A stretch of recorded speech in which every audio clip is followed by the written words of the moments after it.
Welcome to another edition of Sports Visions. I'm DJ Jones alongside my good friend and traveling partner, Dale Williams. How are you, sir? What's up, player? It's official, man. High school football will get underway this week. Looking forward to some of the games. I know we'll be on the road with Sports Visions heading down to Montgomery and the Crampton Bowl, of course, Hoover and Central. I mean, man, everybody is ready to rumble, DJ. And again, everybody's undefeated and untied and in first place. So we're going to see some good football, player. Coming up in just a little bit, we'll have an opportunity to talk about a couple of those high school football games that'll be kicking off this week, as well as we have a chance to sit down with C.J. Drinkard, and he is the owner, general manager of the new Columbus minor league football team, the Columbus Storm. We also have an opportunity to chop it up about the SEC schools, more importantly, Auburn, Alabama, and Georgia. Our Falcon report, as well as our Braves report. All that and more coming up next on Sports Visions.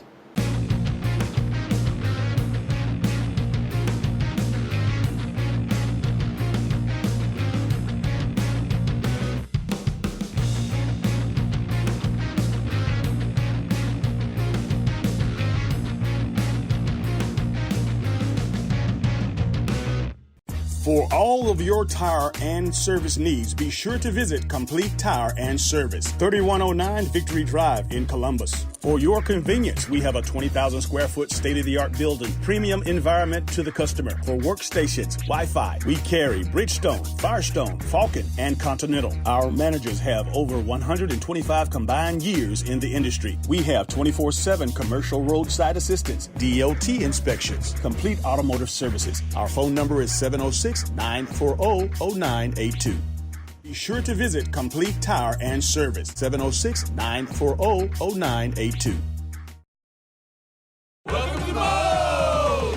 At Moe's, we've always been real Southwest. And we're proud of it. It's in our name after all. And we've always been real people, using real Southwest flavors, making real Southwest eats. And we've always built every burrito right on the line, fresh, just for you. Real, fresh Southwest. Welcome to Moe's.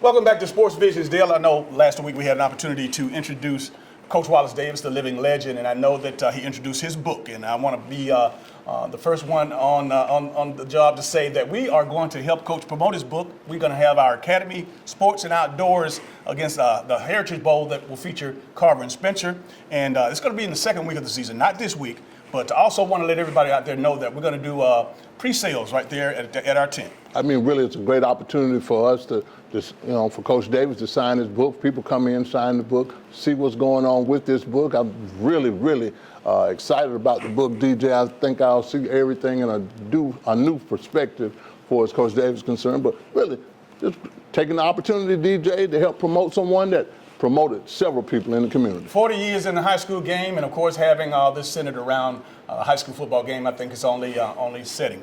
However, when you talk about high school football, I know as far as we're concerned, Dale, the big game with us, although most of them are big, going down to see the nationally ranked Central Red Devils going up against Hoover. I mean, really, it's going to be a great game, DJ, and really talking to Coach Jamie Dubose over the season and even talking to him about this game. Really, this didn't seem to be that long ago, DJ, but really this game is right here with some national prominence to it, DJ. Hoover's been in the scene for a long time. Central is up and coming on the national scene. It's going to be an interesting game. It is going to be an interesting game, and I know a lot of folks are wondering, how in the world can Central lose all of those great players that they had? The Thornton kid that went to Clemson, of course, and, the quarterback that went to LSU, and so many guys on the team. But you know what? When you talk about a Central program, and we know, we've seen it, of course, I mean, they have a plethora of athletes and a feeder system that's unbelievable. I mean, really, we learned last year when talking with Coach Dubose again about really the development of these players from middle school. He's going to see kids play in middle school.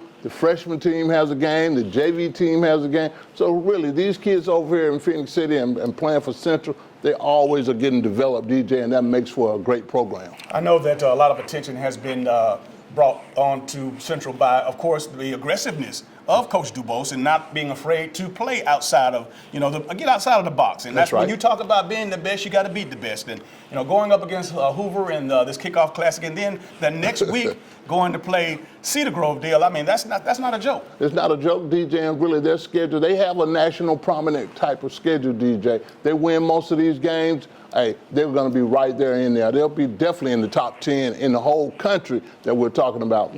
Continue, their program is the reason. Jamie Dubose, like you said, he's not scared to play. And I think one of the biggest things about it, these kids continue to develop. D1 schools are coming in. Everybody's coming in to see these guys play, so it makes for a great program. I know Chris Blackshear was in with us, of course, last week as well, and you have to be impressed with the whole package. I mean, not only do they have a good football team, but of course the football operations and all the festivities around a Central High School home game experience is really special. It's really special, DJ, and we talk about programs all the time, but really they have a great organization, and really when Chris Blackshear brings to the program from the operational perspective, from the family perspective, boosters and supporters of the whole program, that's what you call an organization. Well, again, football officially gets underway first week one. Dale, there's some games going on that I know that we're going to be peeking in on, even though we're going to be down in Montgomery on Thursday. Right. But, of course, on Friday, there's some games of interest. There's some games of interest, really, DJ. And on the Alabama side, you got Rosa County will be playing Smith Station, and that's going to be a barn burner, too, DJ. That's a rival game in itself. And then, on the Columbus side of the ball, you got Carver going to be going up to play Harris County. That's going to be a tough game on Friday. Then you got Jordan playing Monroe. You got Spencer will be playing Columbus, which I think is an interesting game. Yes. And Kendricks plays on Thursday. They'll be playing Shaw. Exactly.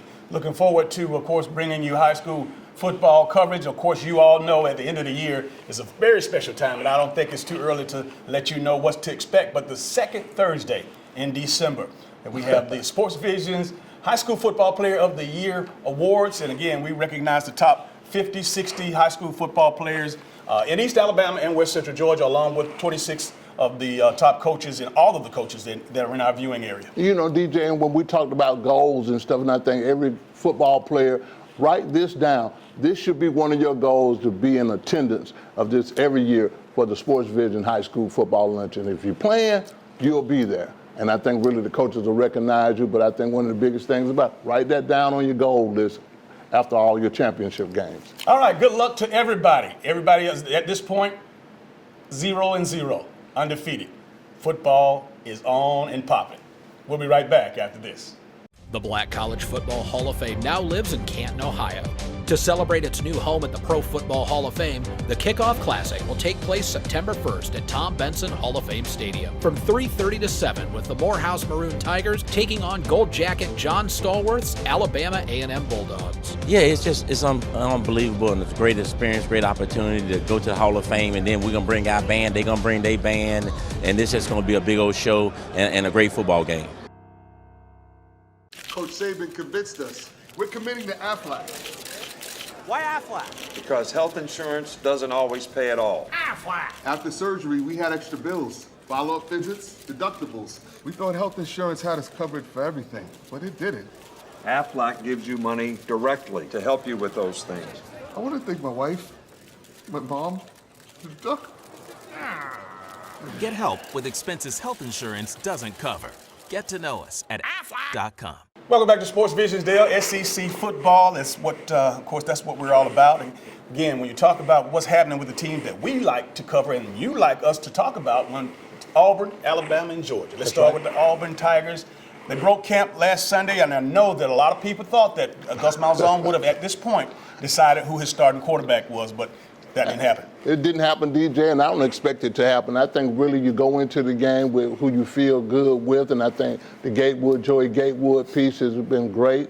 Bo Nix, these are the guys that he's going to play with, DJ, and I think really he just doesn't know until, you throw him in the game. And I think really he's going to have an opportunity to find out real fast, because they start off with Oregon, and I think really one of the biggest things about this game is that the defense is going to have to carry the offense for the first part of the year. And I think really other than that, Gus Malzahn play calling. We're going to see if Gus going to still got the magic, DJ, because he always does a great job calling plays. But really, I think the Gatewood piece makes Auburn a dangerous team because he is a dual-threat quarterback and he can do a lot of things. I'm going to ask you something. It's just between you and us and Okay. you and I. All right. And, you were a quarterback. I was a quarterback. We understand how that affects the locker room, how that affects the morale of a team. But at this point, how do you think that not naming a quarterback for Auburn right now, again, going into this close to opening day, how do you think that affects the team? I don't think it affects the team at all because I think really they got so much of senior leadership on the defensive side, DJ. I think everybody on that team knows that they're leaning for their defense to make big plays for the Gatewood piece, I just think he's the best fit for Gus' offense. I mean, he's a dual threat guy. I think Bo Nix, really a lot of people have expectations of him. He has a great legacy. His dad played over Auburn and all this. But I think really to put Joey in the game right now, I think he poses the best chance for Auburn to win. From the quarterback selection, the most vulnerable situation, to one of the strong points and one of the main assets of the Auburn Tigers football team is the defensive line, one of the best in the country. Is it coincidental that a good friend of ours, Rodney Gardner, is the coach of the defensive line? It does, DJ. I mean, Rodney is not only the top defensive line coach in the country, he's one of the top recruiters in the country. And he will tell you quick that he has 8 defensive linemen, and all 8 could be starters. One good thing and the most strong point about Auburn is their defensive line, and really they're all fresh all the time. So they're playing all the while. They got linebackers that's going to be running like windshield wipers.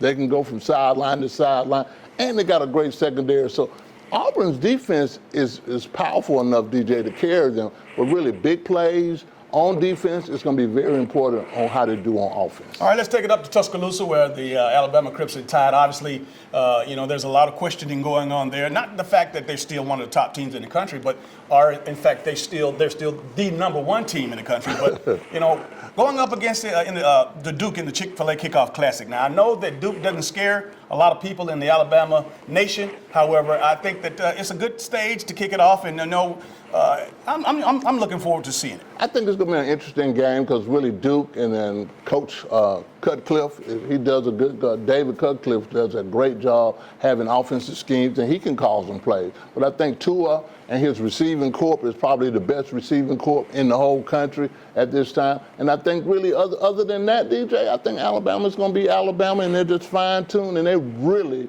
have been getting after one another in practice, DJ. And I just think they'd rather just kick this thing off and let people know that they hadn't forgot about the Clemson game, but they are just as good this year as they were last year. Are you expecting Alabama to run the ball more? Because I think Nick Saban really wants to be more of a run-oriented. I know that Tua is set up, and he's had some spectacular numbers, but new coordinator, and of course Nick Saban getting back to what he's all about, controlling that clock and grounding and pounding. Well, I think really just his mindset is to ground and pound, be physical, and show great physicality. They're going to do that anyway. But I think really with Tua coming back and that receiving corps, DJ, that makes them much more explosive as they were even last year. And they put up a lot of points last year. So Alabama just going to, they're going to be real good, DJ. Trust me.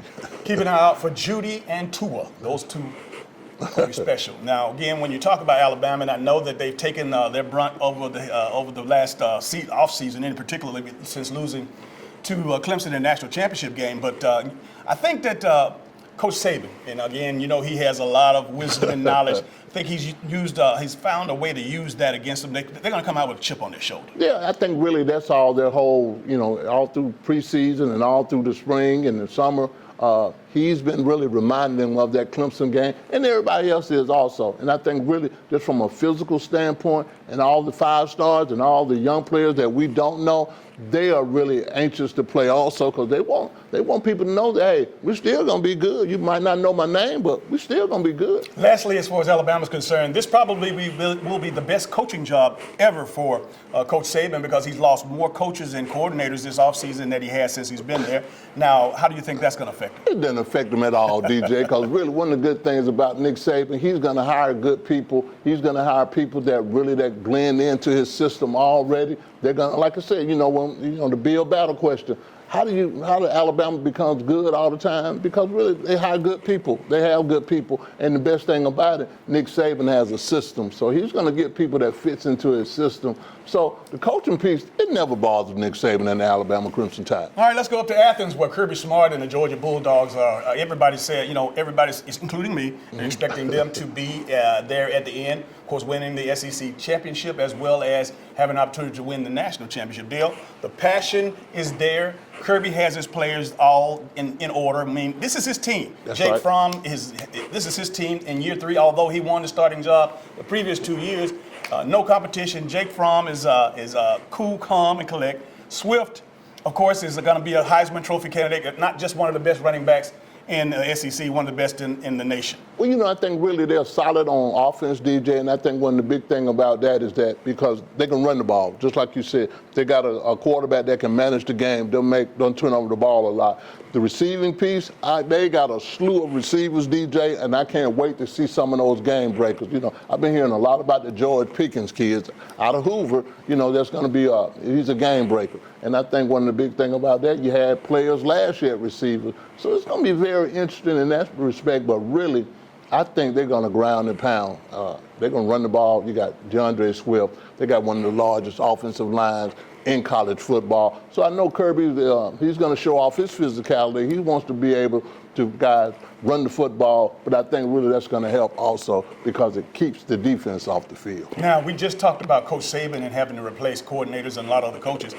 Kirby, too, this is his first opportunity to lose both his offensive coordinator and his defensive coordinator. How do you think that's going to go? Well, we'll find out real soon on the offensive side of the ball because, again, you kind of know what you got and you know your strong point. On the defensive side of the ball, I think it's going to be a little difficult. I think on the back end, you got to be a little bit careful here and there. But I think for having a defensive line that you can kind of, have a lot of depth. I don't know what kind of depth Georgia will have on their defensive line. But again, when in doubt, Kirby's still the defensive coordinator. You know that, right? No doubt. I tell you again, I'm really impressed with the offensive line. Probably the best that they've had in quite some time. And again, going to require, of course, some ball control because, again, until that defense, we found out how that chemistry is going to work out. Controlling the clock with the great running back, the great offensive line, and, of course, the great mind and IQ of Jake Fromm. I think that we're going to rely on that offense to get us going here in the early, especially in Nashville on national TV. Especially in Nashville, DJ. But I think, again, the best defense that Georgia has is their running game and controlling the clock. And I think, really, if we can do that in the first part of the year, you got to get off to, but don't skip to the Notre Dame game, DJ. I've been telling folks, don't skip to that game because the Vanderbilt game is a very important game, and Derek Mason always has the Vanderbilt Commodores ready to play the Georgia Bulldogs. We are only days away from opening kickoff in the SEC. We'll take a short break. This is Sports Visions. Should planning your travel be more stressful than staying at home? Of course not. Here at Lumpkin Travel, our VIP service makes traveling easy and fun. Girls Trip! We've helped serve thousands of people and families experience their dream vacation by taking the hassle out of travel. Thank you. We book your flight, reserve your hotel, and make sure you have a stress-free vacation so you can enjoy every moment of it. Thank you. We even help you choose different activities that you're guaranteed to enjoy. And the best part is, we find you the best price at no extra charge for you. Actually, 95% of customers save money and time by booking with Lumpkin Travel. So start thinking about your dream vacation. Wherever you want to go, whatever you want to do, we'll make it happen for you. As easy as 1, 2, 3. Call today or log on and set up your vacation of a lifetime with Lumpkin Travel, your travel agent for life. Hello, everybody. My name is Rosalind Murray. I'm the owner of Roz Cafe and Catering Services. I'm open 7 days a week for catering and only on Sundays for dinner. So you can come in on Sundays only to pick up your delicious meal. I'm a one-stop shop for all your catering needs for weddings, pastor anniversaries, corporate events, family reunions, anything you need catering for. Call me at 706-992-6106. Thank you. Welcome back to Sports Visions. Joining me right now is C.J. Drinkard, and he is the general manager / owner of the newest minor league football team here in the Chattahoochee Valley, the Columbus Storm. Welcome to Sports Visions. Hey, nice to have me. Thank you. CJ, you're here, and I know I had opportunity to interview you on the radio several weeks back, but you just is so intriguing that you're such a young man with such a big vision with regards to adding a minor league football team to this area. Talk about how it all started. Okay, so my vision is just to help people. So I believe in serving the people. You know, I'm a very tight-knit with my faith. So being able to really hold fast to that and, divert that into football, and I'm using football as the vehicle to accomplish those things. So that was my vision. Now, when we talk about football, obviously you have the background in football. You're from Yes, Mobile. sir. You played at Tuskegee. Talk about your early days as your high school and college career. Oh, man, got to reminisce real quick. So in high school, I started off as a safety, actually. And I transferred over to quarterback my 10th grade year going in. And then from there, I just took off and received several offers, FAMU, Southern Miss, Vanderbilt. And just going to Tuskegee, it felt like grandma's house. I don't know if anybody has been to Tuskegee, but when you go to Tuskegee, it's just that country South home field, and that's what I fell in love with. So from there, I just signed the papers and I said, let's do it. You know. You're a young man. You could be doing anything and everything that you want to do, but obviously this is a part of what you want to do, a part of your career. Starting this football team. What's so special about this minor league team? Because I know we have arena ball, we have all sorts of leagues out there, but what's so important with what you're doing with this league? So with this team, I want to show my son, because I have an 8-month-old. He's going on 9 months. I want to show my son that being an entrepreneur is possible. You know, a lot of people don't have that ambition, don't have that drive, and I have that. So being able to hang those cleats up myself and to take on that business side is something that I want to build now for my future and his future. So being able to get ahead financially, economically, and just build those roots in the community now is very important versus waiting later. So. Yeah, and I'll tell you, when you're putting together a team of this sort, a lot of moving parts. I mean, I know you have to get out and raise money. You guys had a fundraiser not this past weekend. Talk to me a little bit about the monies that you're trying to raise, and of course all of the things that you're going to need moving forward to keep this league or keep this team in Columbus. So a lot, like you said, there's a lot of moving parts. So just recently we added a cheer squad. So we have 20 cheerleaders. We have two or three co-captains, captains, and aside from that, we all brought it together and we came up with the car wash idea. And so far, we raised $900 in the car wash, and then we have a lot of things coming in the near future as far as a soul food festival. It's different, right? Okay. But would you come to it? Oh, yes. See? Yes. Enough said. So we got a lot of things that's interesting that'll kind of pique everybody's interest. So we're going to make sure we keep it moving. Talk, CJ, specifically about the type of players that you're attracted. That you're looking for? So, good character. So one thing about me and my staff is we value character over talent, okay? And reason being, we can coach you to do your responsibility on the field, but we can't coach character. That's something that's it's either in you or it's not. So that's something that we focus on heavily because we have to have people who are willing to give back, willing to volunteer, and willing to serve the community as well as how we're doing on the staff. So that's very important to us. Now, it is important that this is a minor league team, which means they maintain amateur status, no pay involved. Yes, sir. That's correct. Just having the opportunity to continue playing the game. Yes, sir. Correct. So they use our film. For example, I helped a guy get to Brazil. So Jonathan Smith, we call him Julio in the city. So he's able to go to Brazil off of that amateur status. And we have a couple guys that went to JUCO colleges or, they're trying to get into four-year colleges. So we're here to kind of bridge that gap for them. You had the first day in practicing pads. What were the age ranges? I mean, I know that, this is a minor league deal. What's the profile of the kids that are playing? I call them kids. I'm much older. But what's the profile of the players on your team? So it starts at 18. And anywhere up. So if you can walk, you can play football. That's how I say it. But 18 plus, we have everything covered on our end as far as that. Now, Saturday was our first day in pads, as you mentioned, and that was something that was very exciting because a lot of guys haven't had contact since high school. And that's been 2-3 years ago, some maybe 7 years ago. So being able to kind of bump each other a little bit, that was exciting to see. We have a couple guys that came from a few other teams that just got done playing, and we're going to be deadly on defense. I fear for some running backs. Talk to us about this particular league, the name of the league and what other teams are involved. Okay, so it's the APDFL. the Amateur Professional Developmental Football League. Now you have teams from North Carolina, South Carolina, Mississippi, Chicago, Orlando, Florida, which I'm excited to go down there and play them this year, as well as just anywhere, Tennessee, Texas. There's no limit. We're all over the states.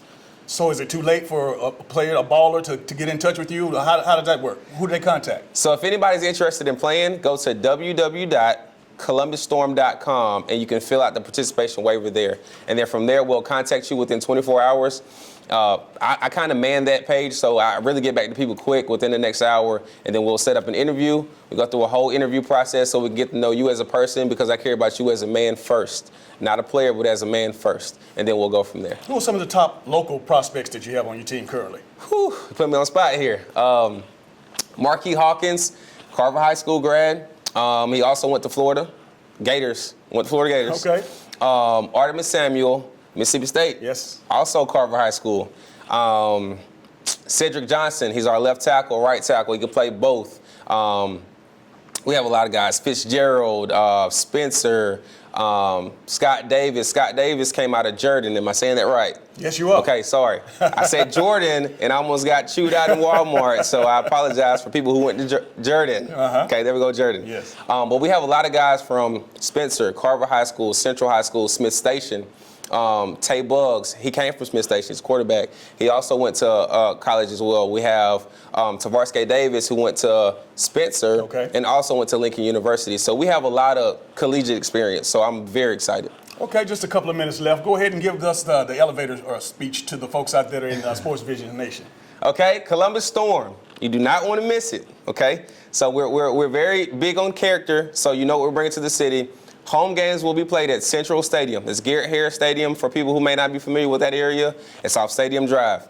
If you want to contact me, the staff, the cheerleading department, anybody for any advice or tips or season tickets or what have you, go to www.columbusstorm.com and reach out to us. Fill out the information inquiry. We're here. CJ, we're going to keep an eye on you, man, because obviously I think that you have a drive that obviously is going to motivate and inspire a lot of folks out there. Yes, sir. We'll be right back. This is Sports Visions.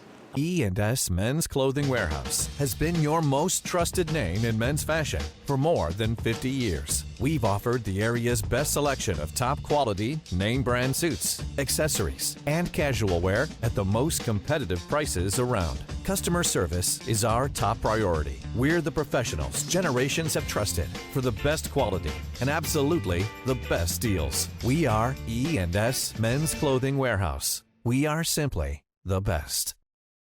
Ladies and gentlemen, Kia of Auburn. Kia of Auburn on South College. Kia's at 0% financing and no payments for 90 days. Kia of Auburn.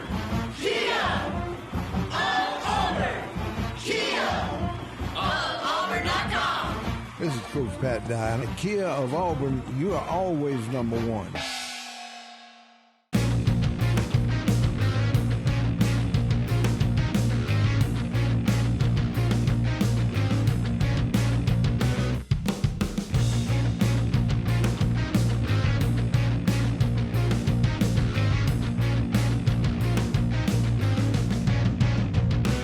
And welcome back to Sports Visions. Now we come to the time of the show where we call our famous Where Are They Now? And this week, guest, we have Bruce Huff. Welcome to the show, Bruce. Thank you. Glad to be here, Dale. Well, you know, Bruce, we're going to get right into it. The big question that all our people want to know, not only where are you now, but tell some people out there some things that they might not know about you. I was three-letter varsity sportsman at Hardaway High School. I played football, basketball, and baseball. I left Columbus, Georgia to attend Florida State as a student after one of my coaches told me I wasn't good enough to play Division I baseball anywhere in the country, in the United States. So I walked on at Florida State. I was one of 5 out of 65 to be chosen to play for the Florida State Seminoles. And I played there all 4 years and led it all 4 years. Wow, that's a lot of people don't know that, but you know, as you went to Florida State, tell us why you wanted to go to Florida State first place, and then how did you get there from playing baseball at Hardaway and Boys Club, all the way all the way through your whole career. Okay. So talk a little bit about that. I started, as most people probably would never imagine, that the city was still segregated at the time. I could not play Little League Baseball. I couldn't play at the Boys Club. I came to the Boys Club at the age of 11 when they integrated and started playing football, basketball, and baseball, excuse me, at the level there, but it was really football and basketball. Little League integrated at the age of 12. So in my baseball world, I only played Little League Baseball 1 year. I played 3 years of Babe Ruth, and then I went on to high school to play 2 years. So my football and all of my sports activities and learning abilities came from being outside in the neighborhood, playing with my older brother and all the kids in the neighborhood. So I played through Boys Club, Little League, on to high school. And I had a lot of good coaches. A lot of people don't know. You all are aware of Coach Wallace Davis. Right. I was a quarterback coming up from age 12. And Coach Wallace Davis came to me at the age of 15 and explained to me that I wouldn't be able to start at quarterback because we had an all-region quarterback there already. So he pulled me to the defense and taught me to be a defensive back and taught me everything that you well know, how to bump and run, how to hold, how to talk junk, and the things that you have to do to get by back there because the receivers are usually 6'3", 6'4". They know where they're going, and you don't. So I became all-by-city first-team defensive back my first year on the defense with Coach Davis. From that point, I had to perfect a few things. Coach Davis was able to get me a scholarship to play football at Florida State. That's where Florida State first came up. I had been reading the newspaper my first year as a defensive back, and Florida State, the newspaper read, Huff leads Seminoles to victory, and the other side of the newspaper read, Huff leads Hawks to victory. That was my first introduction to Florida State. They had a quarterback by the name of Gary Huff, and he was playing football and baseball at Florida State. So I got interested as I worked through high school. Coach Davis was able to work out a scholarship. One of my coaches didn't think I was deserving of the scholarship. So when the coach came on campus to sign me, there was a little bit of a ruckus. Coach Davis's job was threatened for helping me out. And the coach from Florida State felt like it was something he couldn't understand, so he left and went to Northside and Warner Robins, and my scholarship went there. Wow. So after that point, I decided to go over to Columbus State and watch Florida State's baseball team. And they've only played Columbus State, I think, 1974, 75, and 76. So I spoke with the coach at that point and said, what would it take to play for you? And he said, well, if you think you can be one of 5 out of 65 people, come see me when you get to Tallahassee. Wow. So I had to play through my baseball season. And the backstory is there was so much going on my senior year. But when it's stressed to the kids about academics, I was a 3.7, 3.8 student. So when they look back at my sports career, if it had not been for the books, I wouldn't have had the opportunity to play at Florida State. I had to apply as an everyday student and be accepted on my credentials of my GPA and everything else like everybody else. So I didn't get a chance to try out for baseball until after I was a student and after I had been to freshman orientation. Wow. Now that's big right there. I never knew that. But, you know, there's a common denominator on all our weather nouns, and it seems to be Coach Davis. And, you know, also the other common denominator that a lot of kids, we play more than one sport. Right. To that parent out there, talk to them about the importance of playing multiple sports, or is there a disadvantage of playing multiple sports? The advantage of playing multiple sports is, number one, keeping your kid in great condition, top condition all year round. As a parent, you get tired, especially Little League. You're going everywhere, all around town. But it happens to be in my world, and this is something I tell all of the parents. Once your child gets to high school, with everything going on in the world today, you know where your child is. Your child is at school all day long. for the time he has to spend to talk to the girls at school, it's only about 15 minutes or so after school, because if you're late for practice, you have extra exercise and running and everything to do as a penalty.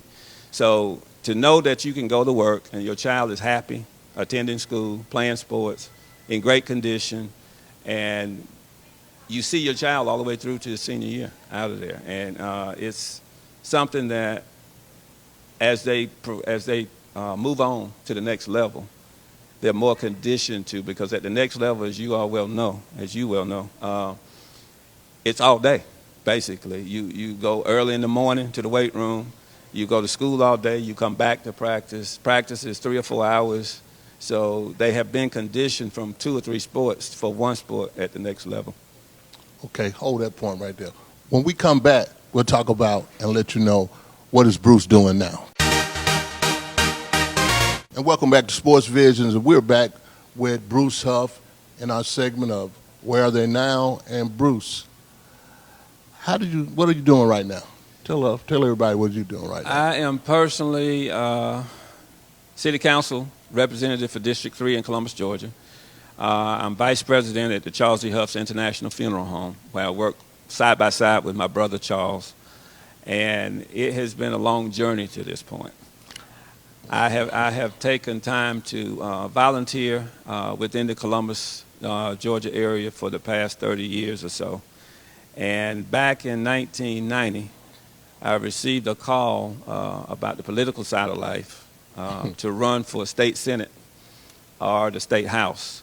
And those seats now are held by State Representative Carolyn Hughley and State Senator Ed Harbison.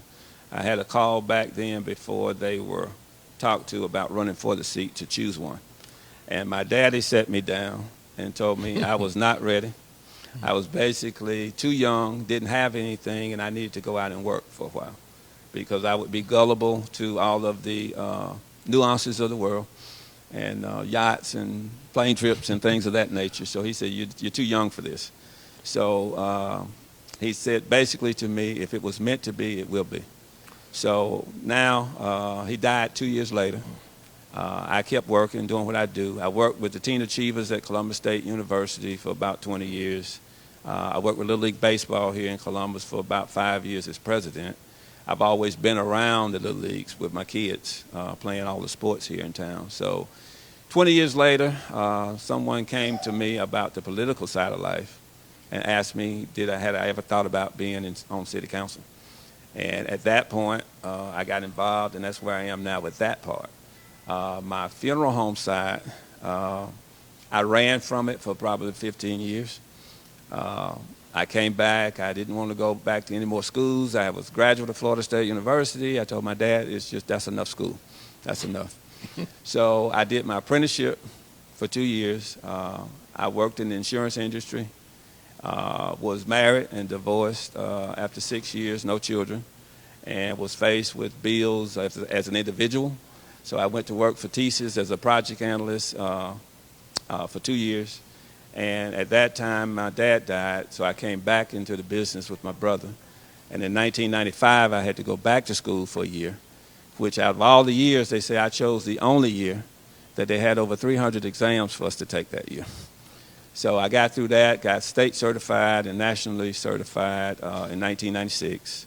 And I've been right there with my brother at the funeral home since then. So the combination of the funeral home and city council has been a bit much, but publicly I'd like to thank my brother, Charles, because he's taken a lot of the pressure off me. I'm sure I put a lot of pressure on him from a lot of the meetings and things that I have to attend from time to time. But it's been rewarding. I think a lot of the people don't understand the pressures. There's certain things we can't do, but we do our best trying to get it done. Certain things are private property, certain things are city property, and the ordinances and things of that nature.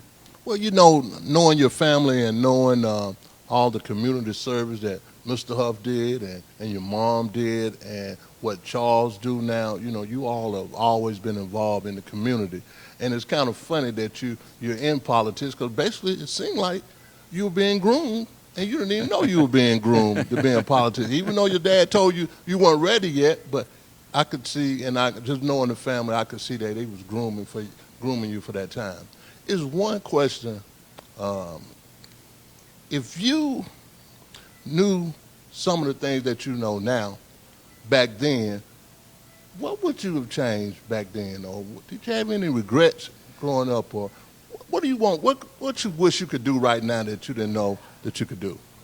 I think basically taking the wisdom that my dad and mother tried to give me at an early age, it didn't sink in until my daddy died, I was 35 years old. And at that point, I started to understand some of the things he was trying to get across to me. You know, as a youngster, you always feel that you know it all. It's a new time, it's a new day. That's the old way of doing things. There's so many things I do today the same as my dad.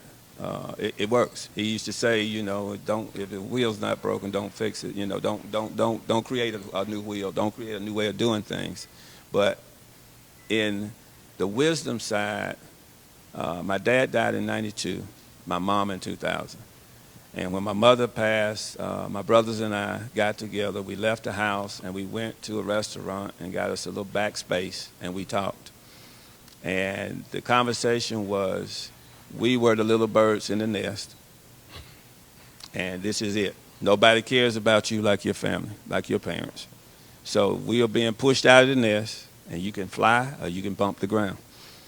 No choices. We got to go ahead. We got to move ahead. So in a lot of the lessons, my daddy was a very wise man, as you well know. He spent a lot of time with a lot of people.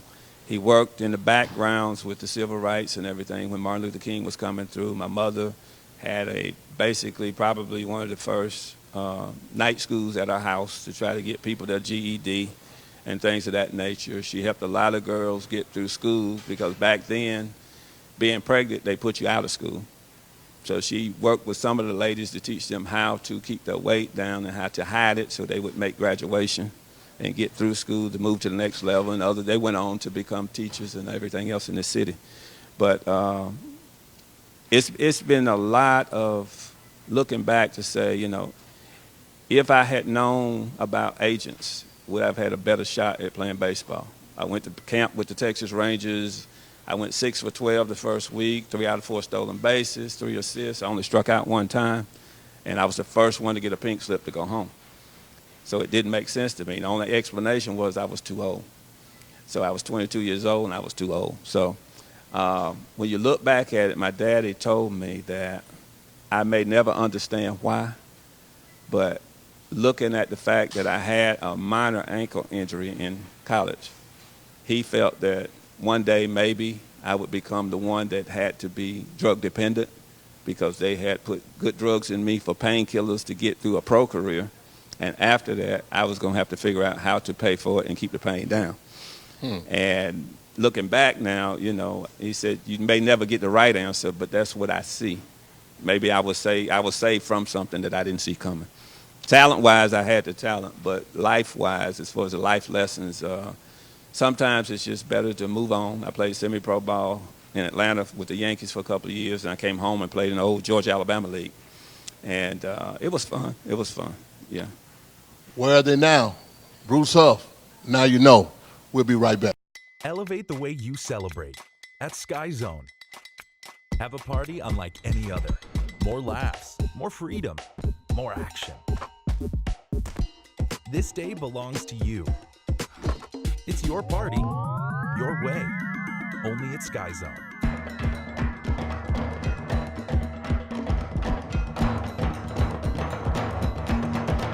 Call or visit us online today.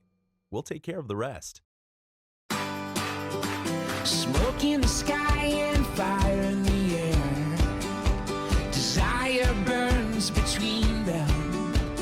Lead your way, sing your song.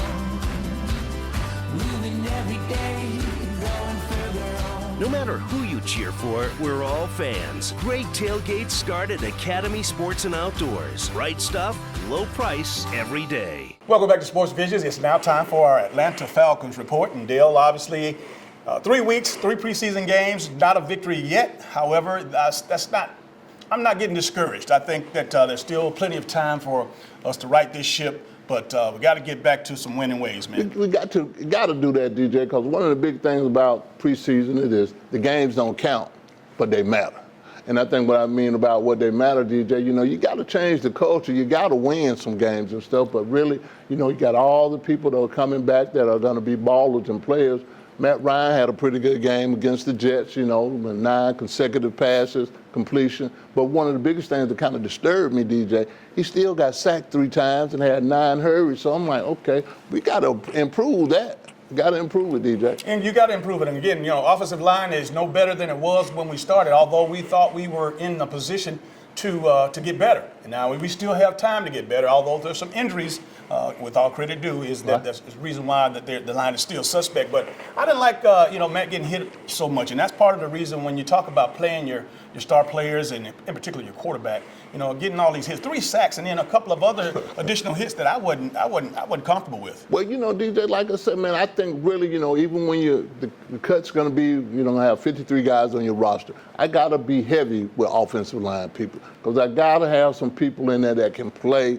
Because even with injuries that come about, you got to protect this guy. And we've said this for years. If you don't keep Matt Ryan clean, the Falcons have no chance. Because even with all the explosiveness they have, Julio Jones, Ridley, Sanu, you got all these guys, DJ. But if you can't keep him upright and protected, you got problems. Well, one thing is for sure, you got Washington. Of course, this is the 4th preseason game. You got 1 more after that, so you definitely want to make sure that you get the work in with your first number ones and the starters, and particularly the ones who haven't really got a whole lot of work. I know that Matt Ryan got his work in last week, but I think we need to see him again. That offensive line has to.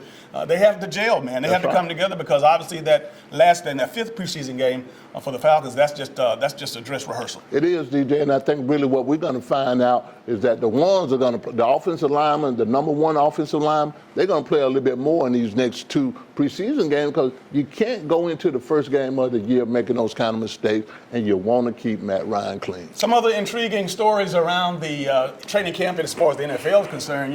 Everything's been blowing up crazy about this helmet situation with Antonio Brown and the diva. That's right. He's doing this, and we're talking about it. He, of course, he lost his settlement, or at least his judgment case with the helmet, and then he put word out that he wanted to. Did anybody have a helmet that was, I guess, 10 years or less to certify? The NFL shot down that hat, said that was going to be a hazard as well. So again, to make a long story short, as of Monday of this week, he wasn't in camp.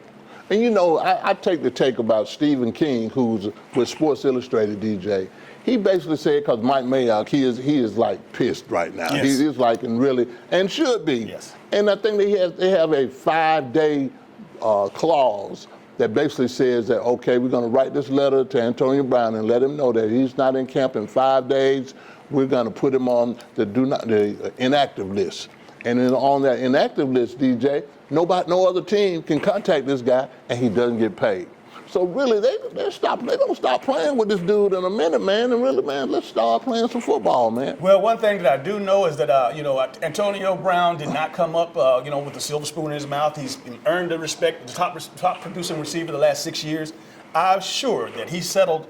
He's not going to settle on not playing and not giving himself the opportunity to get the $30 million guaranteed that he signed up for. So I think here in the next few days, they're going to come to an agreement and that he's going to line up and play and be that force that John Gruden wanted to add to that offense, because they got to find out if David Carr can play. They got to have them. They got to have a bona fide superstar receiver, game-changing, game-breaking receiver like Antonio Brown. I think he'll come to his senses here and line up and do the kind of work that we expect. Well, I hope he does come to his senses, DJ, because we just run out there on the field and play without a helmet. I mean, really, this guy is a diva. Everybody knew what the baggage that he brought in, DJ. But I think one of the biggest things, he's got to go to his teammates and basically apologize. It's not about him, DJ. Right. It's not about him. And really, I think if they can get that out the way, I think really the Raiders have a pretty good chance of having a pretty good team. And really, but you got to talk about the future of the Raiders going to Vegas,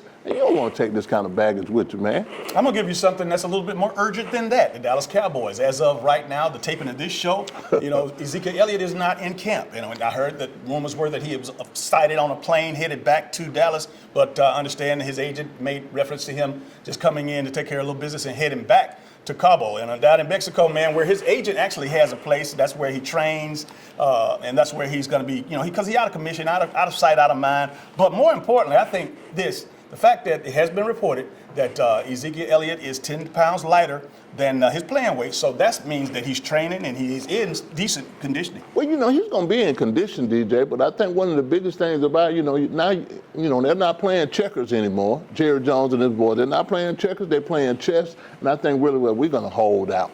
We're going to hold out and see what happens with this guy. And everybody keeps going back to when Emmitt Smith sat out and Jerry waited 2 games for this guy to sign this guy up.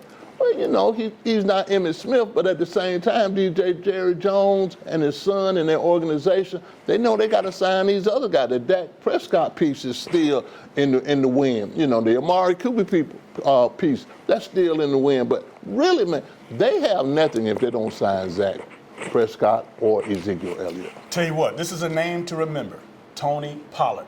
He's a 4th-round draft choice out of Memphis, as he's been filling in for Zeke in the backfield, been doing some pretty good things, and he's a heck of a running back. But, again, Zeke is Zeke. But, this Pollard guy, I'm thinking that Jerry Jones is going, he's going to risk a little bit here because, again, running behind the best offensive line supposedly in the NFL, certainly the most expensive offensive line in the NFL.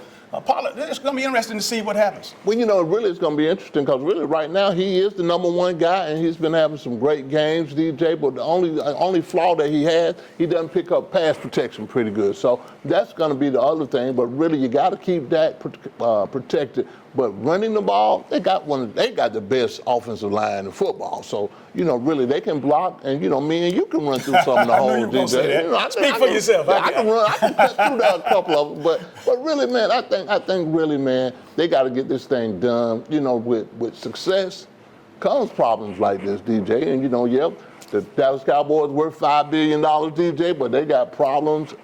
Man, I tell you. But looking forward to it, though, because we're only a couple of weeks away from opening day in the National Football League. We're going to take a short break. This is Sports Vision.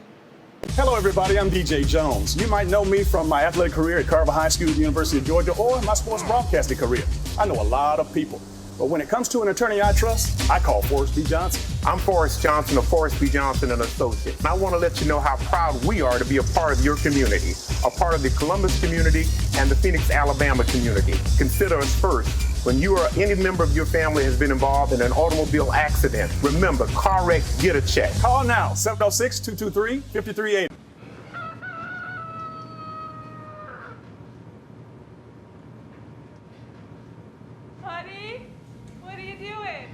Watching a cow. Oh, what's it doing? Impressions.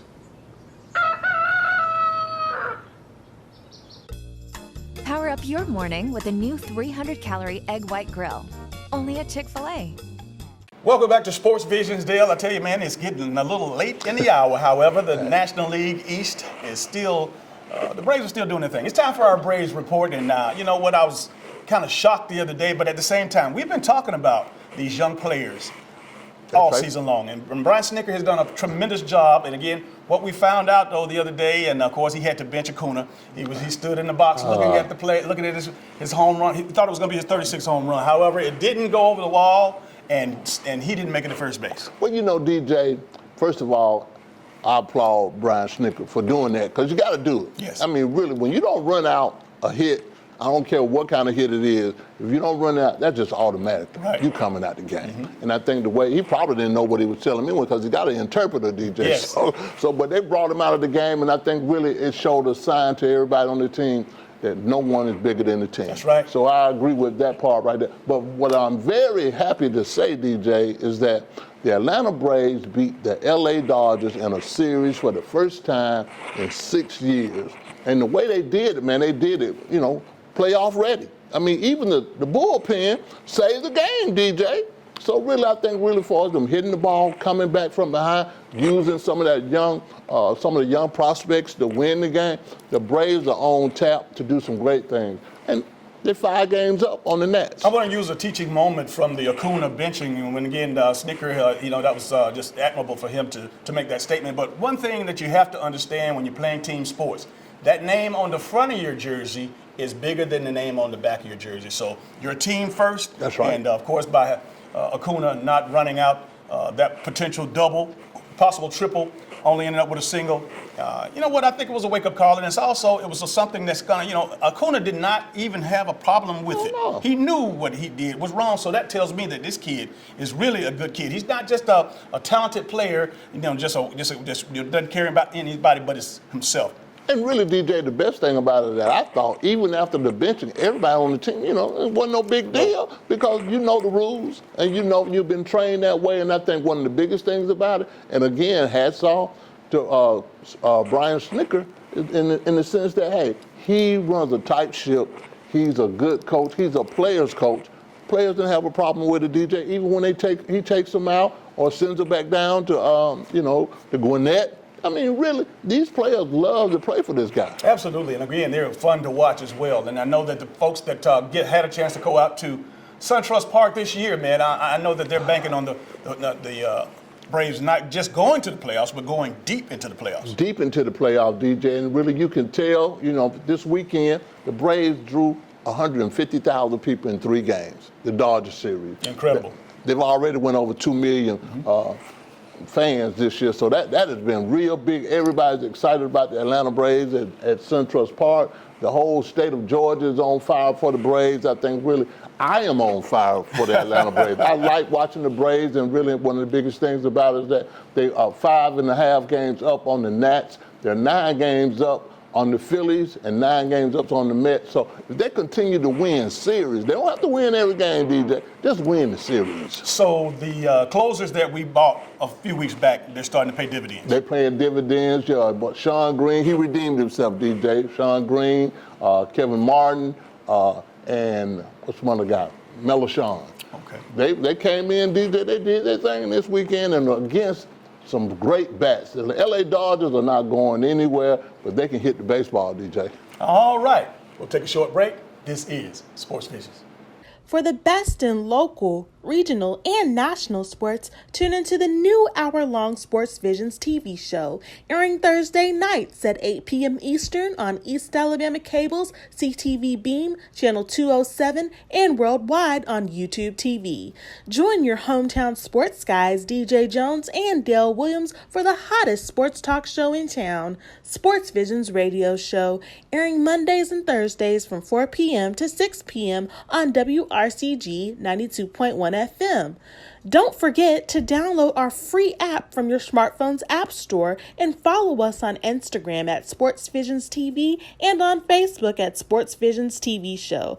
I'm Amber Williams for the Sports Visions Radio Network. And welcome back to today's final segment of Sports Visions. I tell you, Dale, we're excited that high school football is underway. We're excited that we're headed down to the Crampton Bowl in Montgomery to watch Central play. I can't wait, DJ, to see Central and Hoover play a game with National Providence. Hey, can't wait, player. And, of course, all the other schools out there. Like you said, the best time about what's going on right now is everybody's undefeated and everybody has a shot to win a championship. Also, big ups to C.J. Drinkard. He's the general manager and owner of the Columbus Storm, the brand new minor league football team here. And, of course, having the opportunity to continue and giving these guys options to play is a great thing. Keeping the options open, DJ, and everybody got an opportunity still to play some football. And, of course, Georgia, Auburn, and Alabama, Dale, we're only a few days away from kicking off in the SEC, and I'm excited. And, of course, you know what? We still don't know who the quarterback is at Auburn. We don't know about Auburn, but really we do know one thing, that we're going to have some college football next Saturday. One thing before we get out of here, I want to thank you for listening, not only watching Sports Vision TV show, but listening to the Sports Visions radio show on WRCG 92.1. Dale, every Monday and Thursday from 4 to 6 o'clock, live from the PMB studios. That's right, DJ, for the best in local, regional, and national sports, Sports Vision Radio. Well, that's going to do it for all the sports we have for today. For Dale Williams, I'm DJ Jones, reminding you to keep your eye on the ball. Have a great week.